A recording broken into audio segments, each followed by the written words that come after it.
एक मित्र ने पूछा है, मैं भी आनंदित होना चाहता हूं, सोचता हूं जब सब प्रकार से सफलता हासिल कर लूंगा तब आनंदित होऊंगा। आप सोचते रहो, ऐसा दिन कभी नहीं आएगा,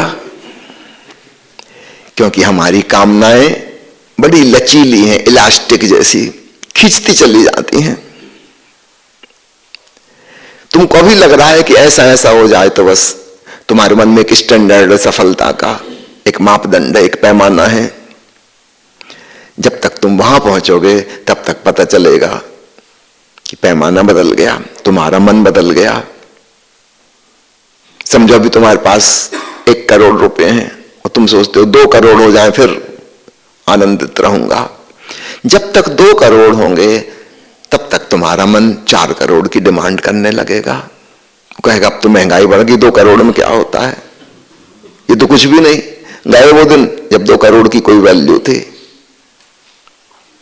याद रखना, ये वही मन है जितना तुम्हारे पास था उससे 2 गुना वो तब मांग रहा था, वो अभी भी 2 गुना मांग रहा है। जिस दिन 4 करोड़ होंगे वो 8 करोड़ की डिमांड करेगा। फिर तुम 8 करोड़ पाकर उस स्टैंडर्ड के लोगों के बीच में पहुंच जाओगे। तुम अपना मकान वहां खरीद लोगे जहां बड़े बड़े करोड़पति रहते हैं। अब तुम उनसे तुलना करोगे, फिर वहां 16 करोड़ वाले भी हैं, 32 करोड़ वाले भी हैं। वो मन फिर दुगने की डिमांड करेगा। अमेरिका में पहले विज्ञापन करते थे कि अमीर आदमी वो है जिसके पास कम से कम 2 मकान हो, एक तो शहर में जहां उसका कामकाज है, नौकरी व्यवसाय है, और एक हिल स्टेशन पर। और विज्ञापन दाता तो जो चीज खोपड़ी में घुसावे लोगों की, कुछ भी घुसा सकते हैं। अब जिनके पास भला चंगा 1 मकान था, सुखपूर्वक रह रहे थे, उनका सुख हर लिया। अब लगता है 1 मकान में क्या होता है, वो तो बहुत ही साधारण बात है, सभी के पास है। एक हिल स्टेशन पर तो होना ही चाहिए। अब इकट्ठा करो धन पैसा, फिर हिल स्टेशन पे करो। मुसीबत ये कि बना लिया तो वहां जाना भी पड़ेगा, और जाके सिर्फ तुम्हें साफ सफाई ही करनी पड़ेगी। मकड़ी के जाले निकालो, कॉकरोच भगाओ, मच्छर हटाओ, मेंटेनेंस, पाइपलाइन खराब हो गई, बिजली का तार चूहा काट गया, कहीं कुछ गड़बड़, बस वहां जाके अपनी नौकरी चाकरी करो, यही मजदूरी करके वापस आ जाओ। फिर साल भर जानना, फिर वैसे उसी हालत में फिर मिलेगा। एक मुसीबत और पाल ली। इससे तो अच्छा था वो हिल स्टेशन पे जाके होटल में रुकते हफ्ता भर, कम से कम चैन से जीते। तो हिल स्टेशन को देखने का समय तो मिलता, जब से अपना मकान हुआ देखने का वक्त ही नहीं है। जाके मकान को ठीक ठाक करो और ठीक ठाक करके आ जाओ, तब तक समय पूरा हो गया, छुट्टी खत्म। ये मैं बता रहा हूं 30-40 साल पुरानी बात, तब ये विज्ञापन था। अभी जो लेटेस्ट ट्रेंड आई है वो ये है कि 1 मकान शहर में, 1 हिल स्टेशन पर और 1 सागर तट पर होना चाहिए। नहीं तो क्या खाक आदमी है तुम भी, असफल आदमी। सागर तट पर तो होनी चाहिए 1। 3 मकान, अरे 3 मौसम है, और लोग भी अजीब हैं, दुखी होने के लिए तैयार बैठे हैं। और विज्ञापन दाता का कुल काम इतना है कि तुम चैन से ना रहने दे, ऐसा कीड़ा तुम्हारे दिमाग में घुसा दे कि तुम उसका सामान खरीद के ही रहो, और जब तक खरीद ना लो तब तक परेशान। इंफीरियरिटी कॉम्प्लेक्स है, भगवान मेरे पास सिर्फ 2 ही मकान, सी बीच पे है ही नहीं कुछ। वो पड़ोसी को देखो सी बीच पे,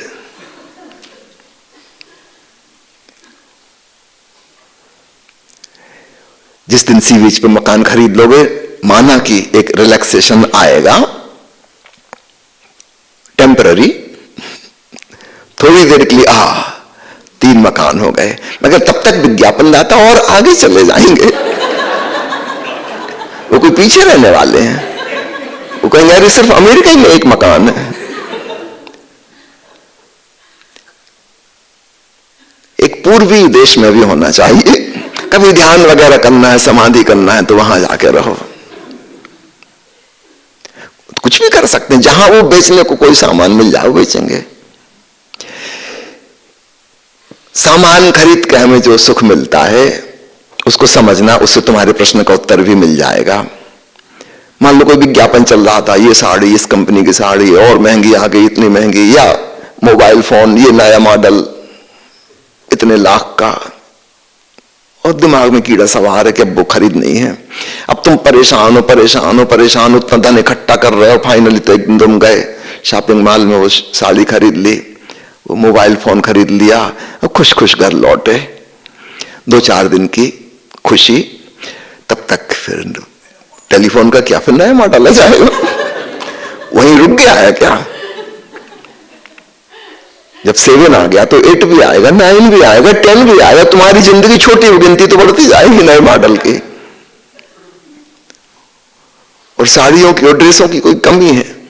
आए दिन फैशन बदल जाएंगे। जब तक तुम कल लेके आओगे, एक बार पहनी, मोहल्ला पड़ोस की महिलाओं ने देख ली, एक पार्टी में पहन ली, बात खत्म। अब क्या करो?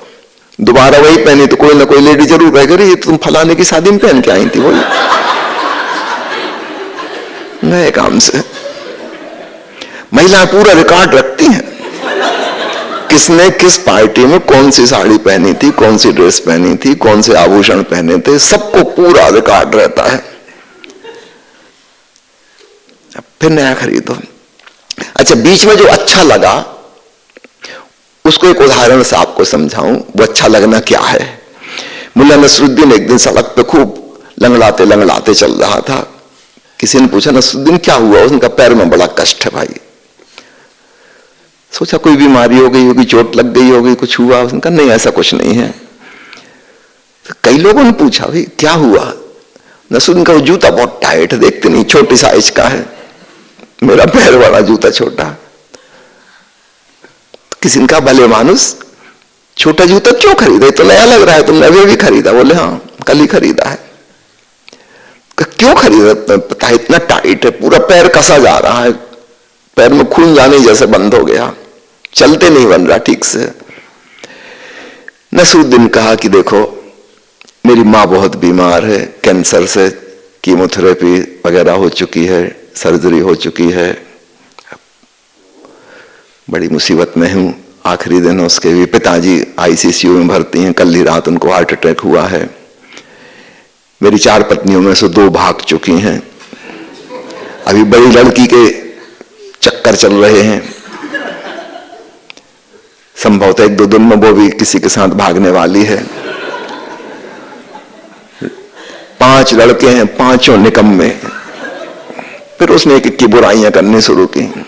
उस आदमी का ये सब क्यों सुना रहा है? हम तो जूते की पूछ रहे, टाइट जूता क्यों पहने हम? उसने कहा कि समझते नहीं, मेरी जिंदगी में इतनी मुसीबतें हैं, घर जाके जब शाम को जूता उतारूंगा तो यही तो एकमात्र रिलीफ है। चैन आ जाएगी, गहरी सांस लूंगा, वाह, एक परेशानी से छुटकारा हुआ, कल सुबह फिर यही पहन के निकलूंगा। अब तुम समझना, नसरुद्दीन के इस मनोविज्ञान से एडवर्टाइजमेंट पहले दुख पैदा करती, टाइट जूता तुम्हें पहनाती है, तुम तड़प रहे हो, हाय मोबाइल का ये वाला मॉडल आ गया आ गया आ गया, उस दोस्त ने ले लिया, उसने ले लिया, इसके पास है, उसके पास है, मैं दीनहीन सा हो गया, एकदम इंफीरियर, जैसे जिंदगी बेकार है ना, क्या करूं, इतने पैसे कहां से लाऊं? और तुमने कहीं से जुगाड़ करना शुरू किया, ओवर टाइम काम शुरू कर दिया, कुछ भी हो जाए, नींद खराब हो जाए, कोई बात नहीं, मोबाइल तो खरीदना है। अब ये टाइट जूता कसा जा रहा है, और एक दिन तुमने फिर खरीद लिया, जूता उतरा, मजा आ गया। हम जिसको सुख कहते हैं, वो 2 दुखों के बीच का एक छोटा सा गैप है। अभी जूता उतारा, फिर पहनेंगे दूसरा जूता, फिर पहनेंगे टाइट वाला, बीच का छोटा सा गैप है, उसको हम सुख कहते हैं। ये कोई सुख नहीं है। तो थोड़ी देर के लिए तनाव से मुक्ति है। और तनाव कैसे पैदा हुआ था? करीब करीब किया गया था। वो चालाक विज्ञापन दाताओं ने अपना सामान बेचने के लिए पहले तनाव पैदा किया, और तुम्हें मोबाइल खरीद के बाद जो रिलैक्सेशन लगा, उससे तुम कन्विंस भी हो गए कि वो लोग ठीक ही कहते थे, इस मोबाइल के बिना जिंदगी में क्या जिंदगी, सब बेकार है, ये मोबाइल हाथ में तो दुनिया मुट्ठी में। लगा तुमको क्षण भर की बिल्कुल ठीक कहते थे, अब तुम और भी राजी हो जाओगे, कल को नए विज्ञापन देंगे, बात तो ठीक कहते हैं, अच्छा लगा था खरीद के।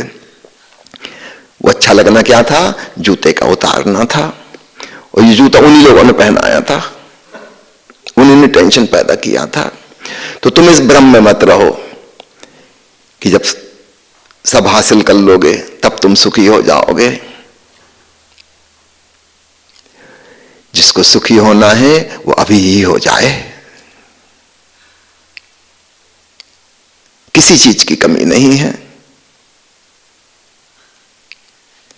और मैं तो कहूंगा ऐसा सुखी व्यक्ति ही सफल होता है, बाकी सब लोग तो कहने मात्र को सफल हैं बेचारे, बुरी तरह विफल हैं।